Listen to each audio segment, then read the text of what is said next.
ओम श्री परमात्मा नमः। श्री हरि चरण पर सब ऋषि मुनियों के चरणों में प्रणाम करता हूँ, सब संतजनों के चरणों में प्रणाम करता हूँ, इस मातृभूमि के चरणों में मैं प्रणाम करता हूँ। सभी मेरे देशवासियों में प्यार भरा स्वागत करता हूँ। इस वीडियो को आप पूरा सुने, अंत तक सुने। इस वीडियो को सुनने वाले मेरे देश के हर कोने में घरों में बैठी माताओं के चरणों में मैं चरण स्पर्श करता हूँ। बहनों भाइयों को प्यार भरा नमस्कार। यह वीडियो श्री कृष्ण अर्जुन संवाद का है। जब महाभारत युद्ध में अर्जुन धर्म संकट में था, तनाव में था, चिंताओं से घिर गया था, थर थर काँप रहा था, तब भगवान की शरण में गया। भगवान ने गीता का उपदेश दिया, धर्म संकट से बाहर निकाला और अंत में विजय श्री का ताज पहना। इसलिए ये वीडियो सुनने मात्र से ही मानसिक तनाव, चिंताग्रस्त शारीरिक तनाव से मुक्ति मिलेगी।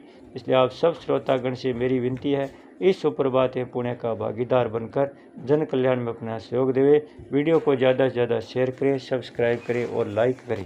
अब अर्जुन वाच भगवान के सामने अर्जुन क्या कह रहे हैं? एवं सतत युक्ता ये भक्ता शतवाम प्युपासते ये चाप्यक्षरम में व्यक्तम तेषां के योग वित्तमान। अर्जुन बोले, जो भगत इस प्रकार 11वें अध्याय के 55वें श्लोक के अनुसार निरंतर आप में लगे रहकर आप सगुण साकार की उपासना करते हैं और जो अविनाशी निर्गुण निराकार की उपासना करते हैं, उन दोनों में से उत्तम योग्यता कौन है? एवं सतत युक्ता ये भक्ता 11वें अध्याय के 55वें श्लोक में भगवान ने यह और स पद जिस साधक के लिए प्रयुक्त किए हैं, उसी साधक के लिए अर्थात सगुण साकार भगवान की उपासना करने वाले सब साधकों के लिए यहाँ ये भक्ता पद आए हैं। यहाँ एवं पद से 11वें अध्याय के 55वें श्लोक का निर्देश किया गया। मैं भगवान का ही हूँ। इस प्रकार भगवान का होकर रहना ही सतत युक्त होना है। भगवान में पूर्ण श्रद्धा रखने वाले साधक भक्तों का एकमात्र उद्देश्य भगवत प्राप्ति होता है। अतः प्रत्येक परमार्थिक भगवत संबंधी जप ध्यान आदि अथवा व्यवहारिक शारीरिक और आजीविक संबंधी क्रिया में उनका संबंध नित्य निरंतर भगवान से बना रहता है। सतत युक्ता पद ऐसे ही साधक भक्तों का वाचक है। साधक से ये एक बहुत बड़ी भूल होती है कि वह परमार्थिक क्रियाओं को करते समय तो अपना संबंध भगवान से मानता है, पर व्यवहारिक क्रियाओं को करते समय वह अपना संबंध संसार से मानता है। इस भूल का कारण है कि समय समय पर साधक के उद्देश्यों में होने वाली भिन्नता। जब तक बुद्धि में धन प्राप्ति, मान प्राप्ति, कुटुंब पालन आदि भिन्न भिन्न उद्देश्य बने रहते हैं, तब तक साधक का संबंध निरंतर भगवान के साथ नहीं रहता। अगर वह अपने जीवन के एकमात्र उद्देश्य भगवत प्राप्ति को ठीक ठीक पहचान ले, तो उसकी प्रत्येक क्रिया भगवत प्राप्ति के साधन हो जाएगी। भगवत प्राप्ति का उद्देश्य हो जाने पर भगवान का जप स्मरण ध्यान आदि करते समय तो उसका संबंध भगवान से है ही, किंतु व्यवहारिक क्रियाओं को करते समय भी उसको नित्य निरंतर भगवान में लगा हुआ ही समझना चाहिए।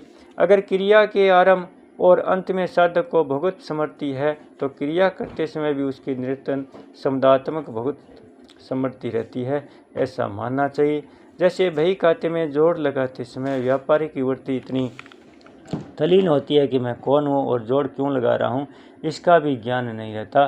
केवल जोड़ के अंकों में और उसका ही ध्यान रहता है। जोड़ शुरू करने से पहले उसके मन में यह धारणा रहती है कि मैं अमुक व्यापारी हूँ तथा अमुक कार्य के लिए जोड़ लगा रहा हूँ, और जोड़ लगाना समाप्त करते ही पुनः उसमें उसी भाव की स्फुरणा हो जाती है कि मैं अमुक व्यापारी हूँ और अमुक कार्य कर रहा था। अतः जिस समय में वह तल्लीनतापूर्वक जोड़ लगा रहा है, उस समय भी मैं अमुक व्यापारी हूँ और अमुक कार्य कर रहा हूँ। इस भाव की स्मृति दिखते हुए भी वस्तुतः स्मृति ही नहीं बनी मानी जाती है।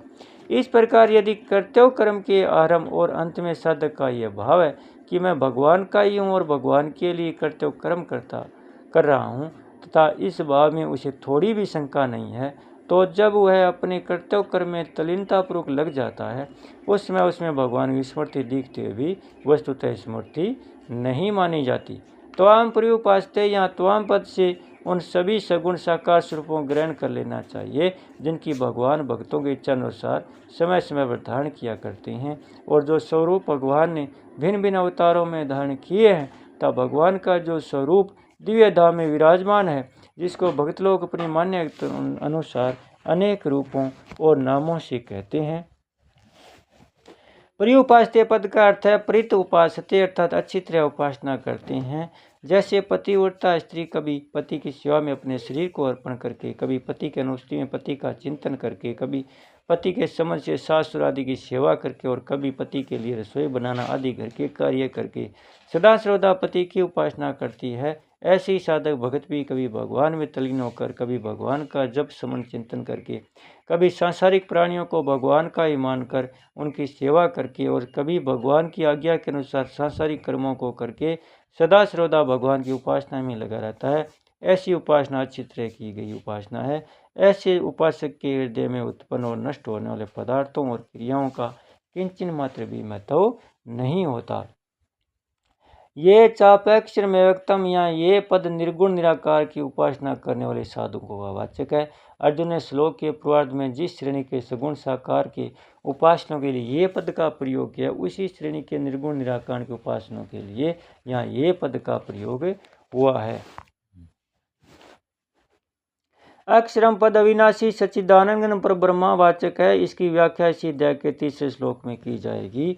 जो क्रिया इंद्रिय का विषय नहीं है उसे अव्यक्त कहते हैं और यहाँ अव्यक्त पद के साथ अक्षरम विशेषण दिया गया है, अतः यह पद निर्गुण निराकार ब्रह्म का वाचक है। उसकी व्याख्या इसी अध्याय के 3 श्लोक में की जाएगी। अपि पद से ऐसा भाव प्रतीत होता है कि यहाँ साकार उपासना की तुलना उन्हीं निराकार उपासनाओं से की गई है जो केवल निराकार ब्रह्म को श्रेष्ठ मानकर उसकी उपासना करते हैं।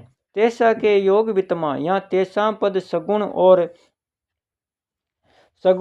और निर्गुण दोनों प्रकार के उपासनाओं के लिए आया है। इसी अध्याय के 5वें श्लोक में तेसा पद निर्गुण उपासनाओं के लिए आया है, जबकि 7वें श्लोक में तेसा पद सगुण उपासनाओं के लिए